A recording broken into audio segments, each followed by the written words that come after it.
ওই রসুলের কারণে এই উম্মত জাহান্নামে যাবে, কিন্তু হাতকড়ি থাকবে না। এই উম্মত জাহান্নামে যাবে, পায়ে বেড়ি থাকবে না। এই উম্মত জাহান্নামে যাবে, গলায় শিকল থাকবে না। এই উম্মত জাহান্নামে যাবে, চেহারা কালো হবে না। অথচ জাহান্নামীদের চেহারা কালো হবে, এই উম্মতের চেহারা কালো হবে না। একজনের চেহারাও কালো হবে না।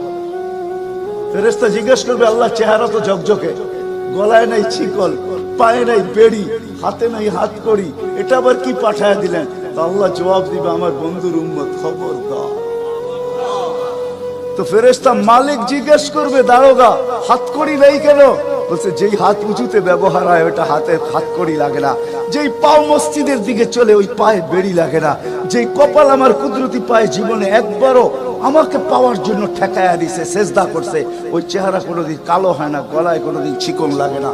3 জায়গায় আগুন লাগাবে না, খবরদার। চেহারায়, হাতে, পায়ে, বাকি শরীরে লাগায় দাও। আগুনকে যখন মালিক হুকুম দিবে ধরার জন্য, আল্লাহ আমাদেরকে শিখায় দিবে, স্মরণ করায় দিবে, আমরা কলেমা পড়তে থাকবো। আগুন আসবে আর যাবে, আসবে আর যাবে, ধরবে না। 1 বার 2 বার 3 বার হবে। মালিক পোড়া চার্জ করবে, লাঠি চার্জ করবে, ধরিস না কেন? তো আগুন বলবে, লাইসালি সুলতানুন আলা মান ক্বালা লা ইলাহা ইল্লাল্লাহ মুহাম্মাদুর রাসূলুল্লাহ। এই কলেমা যে পড়ে তাকে ধরার ক্ষমতা আমার নাই। তারপরে আল্লাহ নিজে কি করবে? ইমাম কুরতুবী রাহমাতুল্লাহ আলাইহি লেখেন, ফাআমাতাল্লাহু মাউতাতান, আল্লাহ আমাদেরকে ঘুম পড়ায়া দিবে। মৌতের যেরকম ঘুমের দোয়া, মৌতের দোয়া আর ঘুমের দোয়া একই দোয়া।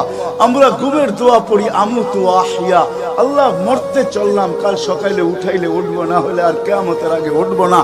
তো ঘুমো মৌত, আল্লাহ ঘুম পড়ায়া দিবে। আযাব ঘুমের ভিতরে কমপ্লিট করে আল্লাহ বাহির করে নিয়ে আনবে। নবীর সুবাদে, নবীর সুবাদে। হায় হায় হায়, একটা পর্ব এরকমও আসবে, জানি না নারায়ণগঞ্জের মানুষ বুঝবে কি বুঝবে না। একটা পর্ব এরকমও আসবে নবীর সুবাদে, একটা পর্ব এরকমও আসবে নবীর সুবাদে, এরকম একটা পর্ব আসবে। আল্লাহ জিবরিলকে ডাইকা বলবে যে আরশের সাথে কান লাগাও। তো দেখবে যে আরশের সাথে কান লাগায় একটা ক্ষীণ আওয়াজ আসতেছে, যেইখানতে বলতেছে, হান্নান মান্নান আনকিযনি, ও হান্নান মান্নান আমাকে বাঁচানা। তো জিবরিল বলবে, বড় ক্ষীণ আওয়াজ, হান্নান মান্নান বলে বাঁচাইতে বলতেছে। বলছে, জিবরিল দৌড়ে যাও, আমার বন্ধুর উম্মত আমাকে বাঁচানোর জন্য ডাকতেছে। জিবরিল যাবে দোজখের কাছে, মালিকের কাছে যাবে। মালিক লিস্টি দেখা বলবে, কেউ বাকি নাই, আখরাস তো সবাইকে বাহির করে দিছি। ফিরে আসবে, আবার শোনাবে, আবার যাবে, আবার ফিরত আসবে। তৃতীয়বার এসে আল্লাহর ঠিকানা বলে দিবে, যাও দোজখের ওই অথই তলদেশে যায় দেখো, কয়লার মতো কয়লা হইতে হইতে পোকার রূপ ধরে গেছে, উপরে পড়ে আছে, ওইখানে যে কান লাগাও। তো দুইজনে যে কান লাগাবে, তো দেখবে ওইখান থেকে ক্ষীণ আওয়াজ বাহির হইতেছে, ইয়া হান্নান ইয়া মান্নান আনকিযনি, ও হান্নান ও মান্নান আমাকে বাঁচা না। ওই আওয়াজ আল্লাহর আরশের সাথে এসে টক্কর মারবে, ওইখান থেকে উঠায়া নিয়ে আসবে। বলবে, আমার বন্ধুর উম্মত উঠায়া নিয়ে আস, আমি ওয়াদা করছি আমার বন্ধুকে রাজি করে ছাড়বো। আমি ওয়াদা করছি লা ইউখজিহি ফি উম্মতিক, তার উম্মতের ব্যাপারে আমি কপালে ভাঁজ পড়তে দিব না। আমার কথা কিন্তু শেষ জায়গায় চলে আসছে। ওই রসুল, ওই নবী আমাদেরকে আল্লাহ দিয়েছেন আমাদেরকে জান্নাতে নিয়ে যাওয়ার জন্য।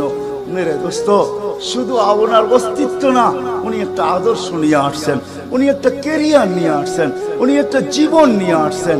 যেই জীবনের একটা সুন্নত যদি কেউ তার নিজের জীবনে প্রতিফলিত করে, নিজের জীবনে অভ্যাসে রূপান্তরিত করে, আর নিজেকে অভ্যস্ত করে আল্লাহ পর্যন্ত যদি পৌঁছাইতে পারে, খোদার কসম এটার ওয়েট এতটুকু হবে, সমগ্র জগৎ একবার না 10 বারও যদি এক পাল্লায় রাখা হয়, আর ওই সুন্নতকে এক পাল্লায় রাখা হয়, তো ওই সুন্নতের ওয়েট বেশি।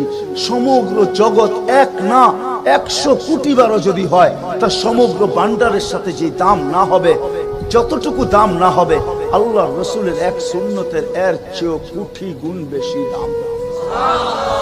বিদায় আপনাদের পায়ে হাত রেখা বলি, আসেন 12 রবিউল আউয়ালের এই রজনীতে, যদিও দিন পার হয়ে গেছে, 13 তারিখের রাত্রে আমরা পড়ে গেছি। ইখতিলাফ হিসাবে 13 তারিখও পাওয়া যায় যে 13 তারিখে আল্লাহ রসুল দুনিয়াতে আসছেন। হতে পারে আজকের রাস্তাও উপরে, কিন্তু আমাদের কোনো সামিয়ানা নাই, ডাইরেক্ট আকাশ। আল্লাহ 3 ভাগের 1 ভাগ রাত্রের অতিবাহিত হয়ে গেছে, আল্লাহ এখন প্রথম আকাশে চলে আসছেন। নিজেই আহ্বান করতেছেন, হাল মিন মুস্তাগফির আগফির আলাহ। দুনিয়ার মানুষ আসামিকে তালাশ করে ফিরে শাস্তি দেওয়ার জন্য। ও রব্বে কায়নাত নারায়ণগঞ্জের মানুষ প্রথম আকাশে আইসা ডাক দিতে থাকে, কে আসো আসামি, আমি শাস্তি দিব না, আমি তো মাপের ভান্ডার নিয়ে আসছি, আমি তোকে মাফ করব। তুই মাফ চাইতে দেরি, আমি মাফ করতে দেরি হবে না।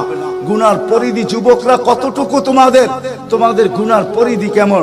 সমগ্র সৃষ্টি মিলাও যদি সারা জীবন গুনাহ করে, জিবরিল তার জন্ম থেকে মৃত্যু পর্যন্ত যদি গুনাহ করে, সমগ্র ফেরেশতা কেন সমগ্র সৃষ্টি মিলা আল্লাহর নাফরমানি করা ওই পর্যন্ত গুনাহকে পৌঁছাইতে পারবে না, যেই পর্যন্ত আল্লাহ বলতেছেন ওয়ালাউ বালাগাত যুনুবুকা ইনানাস সামা ওমা আশরাকতা বি ফাস্তাগফারতানি ফাগফারতু লাকা ওয়ালা উবালি।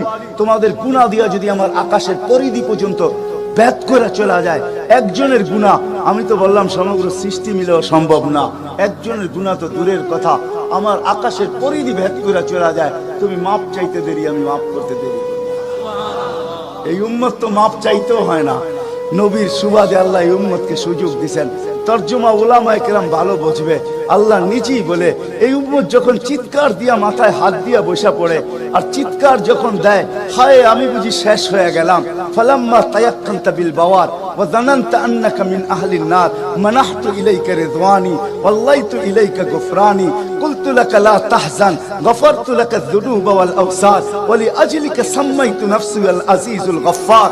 আল্লাহ বলে এই উম্মত যখন মাথা ধরে চিৎকার দেয়, আমি বুঝি শেষ হয়ে গেলাম, আল্লাহ বলে আমি আমার জায়গায় থাকতে পারি না, আমি দৌড়ে ছুটে আসি, আমি আসার আগে আমার মাগফিরাতের চাদর দিয়া একে ঢাকা নেই, আমার রহমতের চাদর দিয়া, আমার রেজার চাদর দিয়া একে ঢাকা নেই, মাগফিরাতের ভিতরে ডুবায়া দেই। আমি এইসব পিঠে হাত বুলাইতে থাকি আর বলি চিন্তা করার কোনো কারণ নাই, তোর ডাক আমাকে থাকতে দেয় নাই, আমি চলে আসছি, আমার রহমতের জোশ চলে আসছে, তুই মাপ না চাইলেও মাফ করে দিলাম। মুহাম্মদুর রাসূলুল্লাহ।